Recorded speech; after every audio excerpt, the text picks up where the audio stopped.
नमस्कार दोस्तों हमारे सामने जो वीडियो या फिर जो तस्वीरें मिडल ईस्ट के जलते हुए मैदानों से हम तक आ रही है वो सिर्फ जंग की तस्वीर या फिर वीडियो नहीं है, बल्कि वो थर्ड वर्ल्ड वॉर के मुहाने पर खड़े हमारे वक्त की सबसे खौफनाक मंजर की तस्वीरें हैं।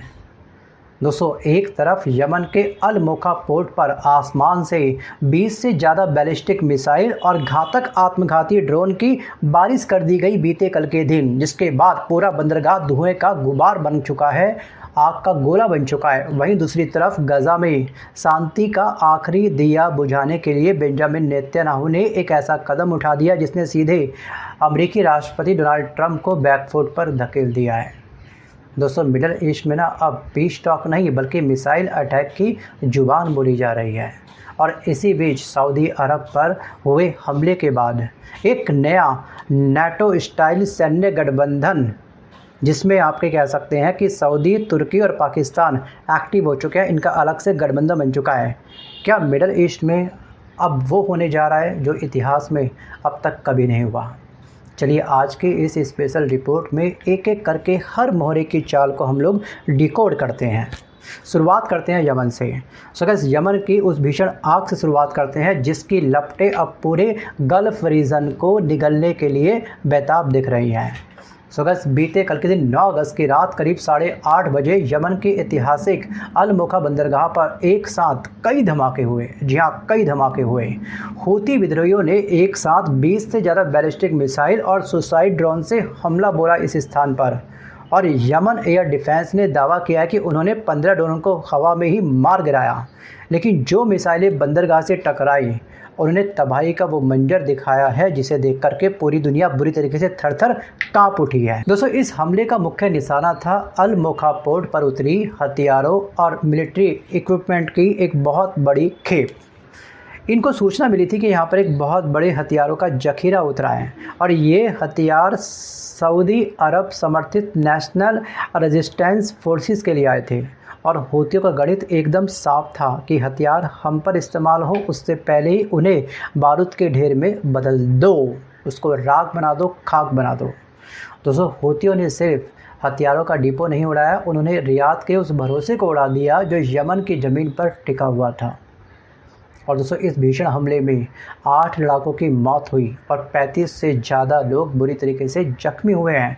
और ख़बर ये भी है कि कुछ high rank Saudi military forces के अधिकारी भी इस हमले की जद में आए हैं। हालांकि इसकी आधिकारिक पुष्टि अभी होना बाकी है। दोस्तों, अब इस हमले पर यमन की इंटरनेशनल कह सकते हैं रिकॉग्नाइज्ड सरकार यानी कि अदन से चलने वाली प्रेसिडेंशियली लीडरशिप काउंसिल के सदर रसाद अल अलीमी का एक आधिकारिक बयान आता है। उस बयान को आप ध्यान से सुनिएगा। दोस्तों, अलीमी ने साफ साफ ये कहा है कि हूती दावा करते हैं कि उनकी नाकेबंदी की जा रही है, लेकिन हकीकत ये है कि हूती खुद पोर्ट्स, एयरपोर्ट्स और आम नागरिकों के खाने पीने और ईंधन की सप्लाई चेन को निशाना बना करके अपने ही लोगों का गला घोट रहे हैं। जी हाँ, ये स्टेटमेंट है अलीमी की। लेकिन दोस्तों, ज़मीन जो हकीकत है ज़मीनी हकीकत के पीछे एक बहुत बड़ा कड़वा सच भी है। जी हाँ, ज़मीनी कड़वा सच क्या कहता है ये भी आप जानिएगा। सच ये है कि इस सियासत और बारूद की जंग में खून सिर्फ़ और सिर्फ यमन के बेगुनाह आवाम का बह रहा है। किसी भी जंग में किसी भी देश की कोई भी जंग हो, उस देश की जनता सबसे पहले पिसती है। दोस्तों, यमन के इस आग के बीच गजा से एक ऐसी खबर आई है जिसने दुनिया भर के अमन पसंद लोगों का दिल तोड़ दिया है। और दिल तोड़ने वाली दोस्तों खबर ये है कि 31 जुलाई को अमेरिकी राष्ट्रपति डोनाल्ड ट्रंप ने गजा में जंग को तुरंत रोकने के लिए एक 15 पॉइंट्स का पीस प्लान पेश किया था। 9 अगस्त को हमास ने आधिकारिक तौर पर ऐलान किया था कि हम ट्रंप के पीस प्लान पर अमल करने को बिल्कुल तैयार हैं, अब इजराइल पर दबाव बनाया जाए। लेकिन इसके ठीक बाद इजरायली प्रधानमंत्री बेंजामिन नेतन्याहू सामने आते हैं और एक झटके में पूरी दुनिया की उम्मीदों पर पानी फेर देते हैं। इस पीस प्लान को कूड़े के ढेर में डाल देते हैं।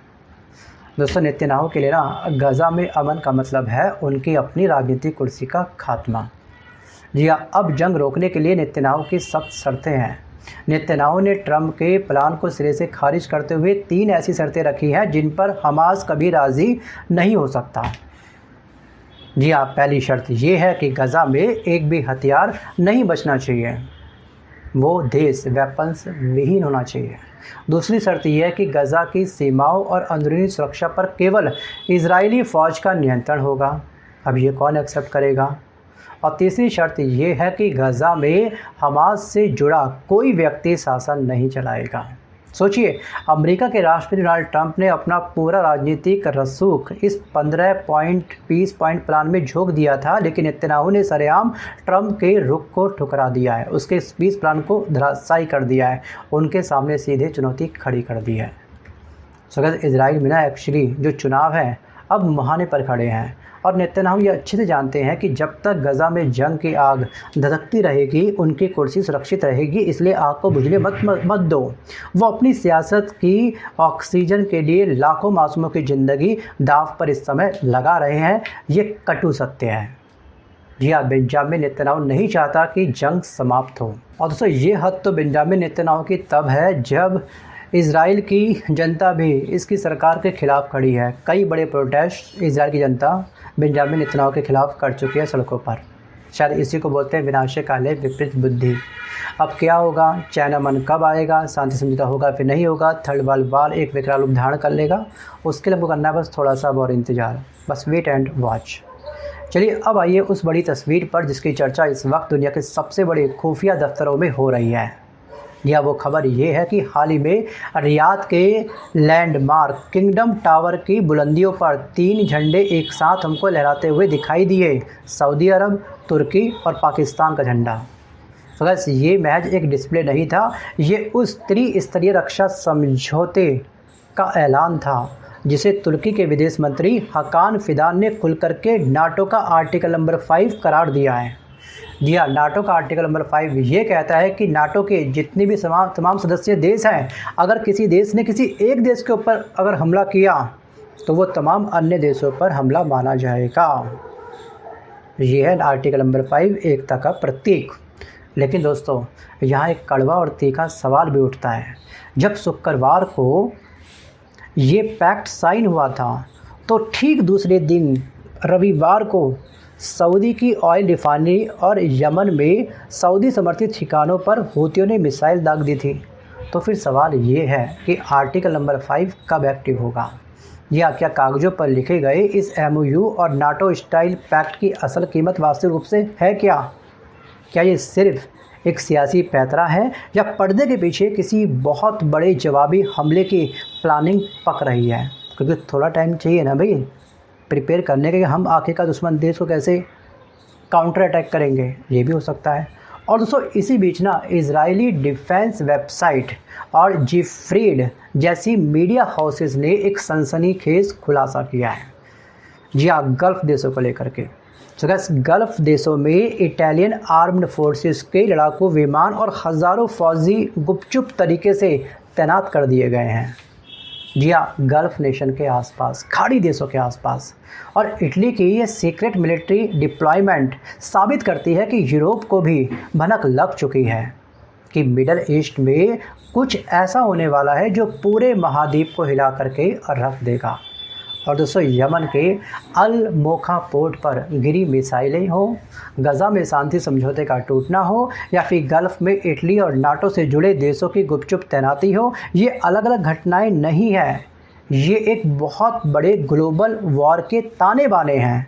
और दोस्तों, इतिहास गवाह है, जब जब मिडल ईस्ट में शांति के सारे रास्ते बंद किए गए हैं तब तब उसकी कीमत पूरी दुनिया ने तेल की कीमतों के रूप में, महंगाई के रूप में और तीसरे विश्व युद्ध के खतरे के रूप से चुकाई है। दोस्तों, क्या नेतन्याहू ट्रंप की बात मानेंगे या फिर ट्रंप नेतन्याहू के सामने नतमस्तक हो जाएंगे? और क्या सऊदी, तुर्की, पाकिस्तान का गठजोड़ हूतियों पर कोई बड़ा एयर स्ट्राइक करने जा रहा है? आपकी इस पूरे मामले पर क्या राय है? कमेंट बॉक्स में लिख करके अपनी बात आप मुझे प्लीज़ ज़रूर बताइएगा, लेकिन उससे पहले वीडियो को पॉज करके अच्छे से मंथन करिएगा, उसके बाद ही आप मुझे कमेंट करिएगा। सो गाइस, आज के इस वीडियो में बस कर इतना ही। मिलता हूं जल्द अपने वीडियो के साथ, तब तक के लिए धन्यवाद।